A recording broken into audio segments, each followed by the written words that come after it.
Why is it that men withhold emotional and mental exposure to their wives or girlfriends? Why is it that they feel like that it's more work to put in, to share, than it is to withhold and bear the weight alone? The answer is you're not built for it. As a woman, you're not designed to carry that weight, and there are repercussions. Today, I want to talk about those repercussions. I want to talk about why men withhold emotion and vulnerability in emotion and mental stress, and what your part is to play in it. This is Barry with FatherSeekers, and this is the podcast, Teach Me to Father.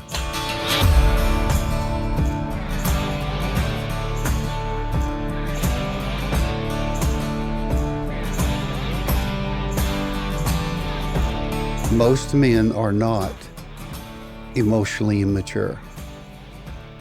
They hide themselves. They hide the emotional vulnerability because there is too high a risk to share it with their wife or their girlfriend.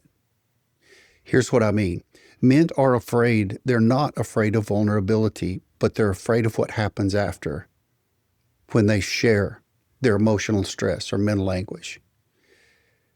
This episode is not about blaming women. It is not about throwing rocks at men that don't share their emotions, because I'm one of them. And I can tell you it's work to withhold your emotions and not share them. It's hard work. And honestly, bro, needless. So today we're not throwing rocks at women, and we're not throwing rocks at guys who are unable to share their emotional vulnerability with their wife or their girlfriend. We're going to talk about it and pull the skin back on this house that needs to be restored and talk about it. Men, because when a man shares fear, uncertainty, and pressure, and the emotional atmosphere switches and changes. That's just natural part of it. But I want to talk to you about how to walk through this together, and then even how to make this work for you, how to use this information to make it healthy in your home. If I talk, this is your man, if I talk, I create problems that I will eventually have to fix. Eventually, a man stops talking because he doesn't want to deal with the repercussions. It has nothing to do with you, wife or girlfriend. It has to do with you're not built for it. But there's a solution. There's an answer. There's a way where you come into play significantly. Now, I've talked to many women through FatherSeekers about coach women and couples. And one of the things that women do is they take it personally when their husband or their boyfriend won't share his emotions with her. You have to stop it. You just have to stop. It's just not the case. In fact, when you take it personally, it only reinforces what most men already believe, that it's too high a risk. There's too much responsibility to take to repair and to reassure after he shares. Again, it's not an attack on you. You're just not built for it. But there's an answer, and I want to tell you about that answer. I want to give you some points about men and why they don't share. Number one, men experience emotional risk differently than women. Men are biologically and psychologically wired to assess risk, responsibility, consequence before speaking. That's the way we're wired. It's not a defense mechanism. It is a dominion mechanism that was built into man at creation and has passed forward to men. In other words, for us to take charge, to be the protector, the prophet, priest, and king in the home, to take dominion over the ground and the future that God's given us, leading our families into that, our job, in fact, is to assess risk, responsibility, and consequence. Emotional disclosure for a man in the difficult times doing this is very strategic. That's why when you say, hey, what are you thinking? And he's thinking something really big, huge, heavy, and he doesn't respond, oh, nothing, then you know that something's up. So your mind runs like everybody else's. Men calculate sharing. They calculate it, and it either increases or decreases the stability if I share or if I don't share. Here's number 2. When men share fear, when they share stress, when they share emotional anxiety or trouble that they're experiencing, women often experience insecurity. I just told you that we're wired to assess that. And if it's going to bring difficulty, causing you discomfort and causing you insecurity, then I've violated my responsibilities. So there's this marked, measured response. Look, you know your man. You know your man. You know how he thinks. You know how he's wired. But when he doesn't share and he's not open and honest about his emotions, then you bring question in. The attachment theory says this, that it shows that women are more sensitive to perceived instability in provision or protection. Studies show that women respond to male uncertainty with increased anxiety behaviors, even when trying to be supportive, because of the level of unsurety in your man's heart. Men accurately perceive these shifts over time, even when women don't consciously notice them. It's not about you, lady, or your ability or inability to hear and deal with these emotions, because you aren't made to bear it. You aren't made to carry those, but you were made to respond and to be supportive and to try to understand and to come into play. There's an answer. There's an answer. It's a plan. I'm going to give it to you at the end. Stay with me. Number 3, men avoid sharing because it creates more work. How does it create more work? Men often feel responsible not just for their emotions, but for their wives' reactions. If your husband came home and said, or your boyfriend told you that he's about to get fired, what kind of shockwaves would that send through you? Because you're not wired to bear that weight. Now, you should hear it. You should be aware of it. But I think there's this disconnect when we don't understand how to process information about each other. There's this self-studying that we have to do to learn ourselves, but also there's this studying of our husband or boyfriend that we need to know. And by the way, if you're not married and that is your goal, you need to figure this stuff out. Both of you do. Research shows that relationship studies show that men frequently take on the role of emotional regulator in moments of shared stress. All right, hold on, calm down, just relax. We're going to get through this. So for me, I flip the switch and mine go off because I'm more concerned about my wife and her emotions. So I want to regulate that because I want to protect her. Research on financial stress indicates that when men are more likely to hide their financial fears to preserve their household calm. Men report higher stress after sharing vulnerability if they feel responsible for restoring emotional balance. Are you hearing me, lady? This is not about you having things hidden from you. It's not about you having to take all this in and bear it and you not show any emotion. That's not what this is about. This is about understanding how your man processes emotional vulnerability, but in turn, to be a good student of how you process it. You may be more stable in some situations than him. That's the beauty about being married.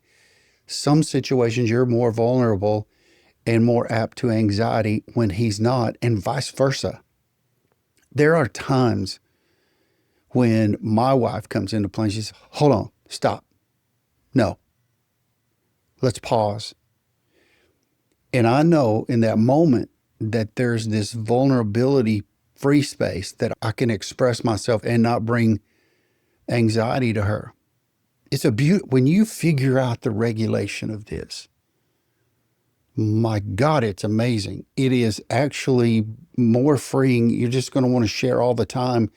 And then that's when real freedom comes, because it opens up this line of communication that like there is nothing in the world that can throw you off, especially if you are a Christian couple and you are walking with Jesus and he is the center of your marriage or your relationship to someday be married. It's an amazing place of peace. I can't even tell you how important it is. Number 4, women are built for connection. Men are built for containment. No secret. None at all. Women process emotions externally, men process internally. This is not superiority. It's design difference. Doesn't mean that you're less than, lady, ma'am, wifey, girlfriend. You're not less than, just different.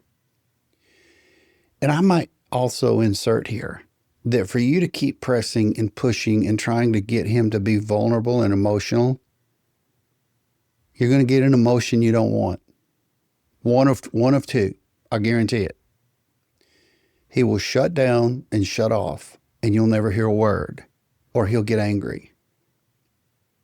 I think it's comical sometimes when women say, my husband never shows emotion, but he gets mad a lot. Anger is emotion. It's a secondhand emotion. It's a choice emotion. But if you're already mentally and emotionally stressed about something and you need vulnerability and a sacred space to share and you don't have it and you're getting leveraged and pressured to share, then you are going to show emotion. It's not going to be fun. Remember the risk and the vulnerability part, risk and responsibility. Do I really want to open this can of worms? This is it. This is what I'm talking about. This right here. Expecting women to hold unfiltered male emotional weight often strains the connection, because women are made for connection. Men are made for containment. It's the way that we're made. It's not a bad thing. Neurological studies show women's brains are optimized for relational processing, not emotional containment under threat. Men show higher stress markers when expressing vulnerability without resolution. We need resolution. Do you know when you just need to be, you've had a horrible day and your husband or boyfriend walks in and you tell them how horrible the date was, and all of a sudden they start with, if you do this and you do that and you do this, and you didn't need to be told how to fix it. You just need to be hugged and heard. That's it. That's a good one. Hugged and heard. You might want to write that down somewhere. Remember that. If you need to vent, before you vent, you just need to say, I need to be hugged and heard. Shh. And then let it go. And then he knows, hey, I don't have to fix anything. I just have to be present. Hug and hold. Hug and hold so you can be heard. Hug and hold. Hear and heard. Couples research shows that emotional mismatches, not lack of love, drive withdrawal. There are times when women are they're stronger and more stable emotionally than men are in certain situations, and vice versa. So we have to find that rhythm between us and to work that rhythm. Now, I've said through this whole talk that you are not built for it, ma'am, lady, wifey, girlfriend. You're not.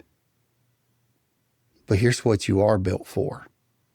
This is what you're built for. This right here. This is what you're built for.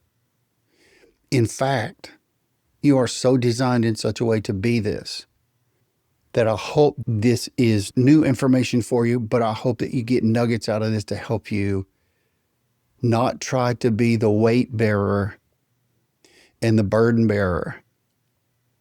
It's not your job. You're not built for it, but you're made for something different. Matter of fact, you are made in such an intricate, different way that if you would just lean into it, if you've not already, if you would just begin to understand that you're created on a higher level in so many ways and so purposefully, that this, what I'm about to share with you, will revolutionize your personal life and the life, your marriage or your relationship with your boyfriend, which I hope is, if you're at this level, you definitely need to be thinking about marriage. And if you're not, then this just another podcast. Now, it's not this amazing information because I'm sharing it. It's amazing information because it's scriptural precedence. It's a map in scripture, a pathway to redesign and remodel your house, your home, if your marriage was a house, this is the way to remodel it, part of it. I want to share it with you. In Genesis, when God created Adam and Eve, he said to Adam, it's not good for you to be alone, so I'm going to create Eve. Now, what did he do? How did he create Eve? He put Adam to sleep. He took a rib from Adam's side. Look, check this out. He made Adam out of dirt, but he made Eve out of something God created himself. And out of what God created out of dirt, he took from Adam a rib and made Eve. The scripture says he went away from Adam and made Eve, made a woman. Now that word, we've all heard it in weddings, and if you've ever been to a wedding, I guarantee you've heard it. You are to the bride, you're a helpmate or a helpmeet, which is so horrible translation of the actual language in every place it's written in. Yeah. So the word actually means, in the Hebrew language, where you say that word helper or helpmate, it's actually, the Hebrew word is ezer.